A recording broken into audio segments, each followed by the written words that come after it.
السلام علیکم۔ جیسا کہ ہم سب جانتے ہیں کہ مسلمان آج کے دور میں سب سے پریشان قوم ہے۔ اس کی وجہ صرف اور صرف مسلمان خود ہے۔ آج کے مسلمان ہر بری چیزوں سے، ہر بری عادتوں سے گزر رہے ہیں۔ حرام، چغلی، دشمنی، بغض، کینہ، بہت ایسے چیز ہیں جس سے مسلمان آج کے دور میں مصروف ہیں، اور اس وجہ سے مسلمان بہت بہت بہت پریشان ہے۔ آج میں آپ کو ایک چھوٹا سا واقعہ بتاتا ہوں، جو کہ ہے تو چھوٹا لیکن بہت ہی اثردار ہے۔ عرب کے ایک شہر میں ایک شخص نے ایک فوارہ لگوایا گاؤں کے بیچوں بیچ۔ اس میں میٹھا پانی بھی آتا تھا، لوگ پانی پی سکتے تھے، لیکن اس نے ایک تختی اوپر میں لگوائی جس پر لکھا ہوا تھا سبھی کے لیے حلال، مسلمانوں کے لیے حرام ہے۔ یہ گاؤں والوں نے پڑھا، لوگوں نے دیکھا، لوگ طرح طرح کی باتیں بنائے۔ اسی طرح لوگوں کے بیچ کافی باتیں ہونے لگی۔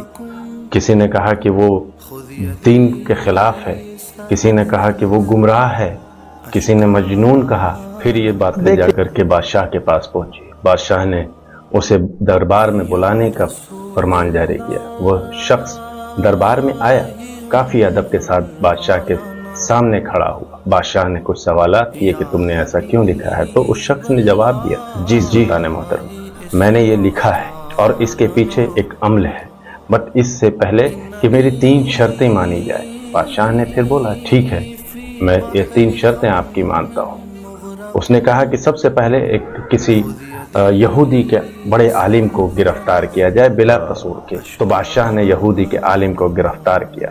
لوگ جمع ہوئے، ان کے معاشرے کے لوگوں نے چندہ کیا اور کچھ ہی وقت میں ان کے عالم کو چھوڑا لیا گیا۔ اس کے بعد اس شخص نے کہا کہ کسی عیسائی کے بڑے عالم کو گرفتار کیا جائے۔ ایسا ہی بادشاہ نے کیا، تو اس میں بھی اس کے معاشرے کے لوگ اکٹھا ہوئے، چندہ کیے اور اس عالم کو چھوڑا لیے۔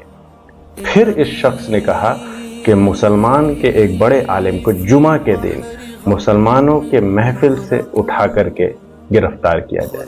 بادشاہ نے یہ بھی کیا کہ جمعہ کے دن خطبے کے دوران اس عالم کو اٹھایا گیا، گرفتار کیا گیا۔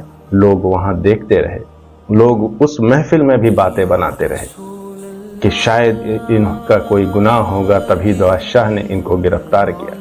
ایسے دیکھتے دیکھتے ہفتوں گزر گئے اور کسی نے ان کو چھوڑانے کی زحمت نہیں کی۔ پھر اس شخص نے آہستہ سے سلطان کو جواب دیا کہ جو قوم اپنے مظلوم کا ساتھ نہ دے وہ پانی کی مستحق نہیں۔ پھر اس نے مزید کہا کہ یہ فوارہ اس لیے مسلمانوں پہ حرام نہ تھا کیونکہ انہوں نے اپنے بھائی کی مدد چھوڑ دی۔ جب ایک مسلمان دوسرے کے لیے کھڑا نہیں ہوتا تو وہ انصاف کا حق بھی کھو دیتا ہے۔ دربار میں ایک دم خاموشی چھا گئی اور اس شخص کی باتیں سب کے دلوں میں اتر گئی کہ جب معاشرہ ظلم پر خاموش ہو جائے تو وہ اندر سے کمزور ہو جاتا ہے، اور جب لوگ سچ بولنا چھوڑ دیں تو انصاف بھی آہستہ آہستہ ختم ہو جاتا ہے۔ یاد رکھیں کہ قومیں اس وقت گرتی ہیں جب ظلم کو دیکھ کر بھی خاموش رہتی ہیں۔ اسی لیے میں نے شروعات میں کہا تھا کہ مسلمان کیوں پریشان ہے۔ تو آئیے ہم سب مل کر کے اپنے معاشرے کو بہتر بنائیں، مفلسوں کی مدد کریں، لوگوں سے محبت۔ انشاءاللہ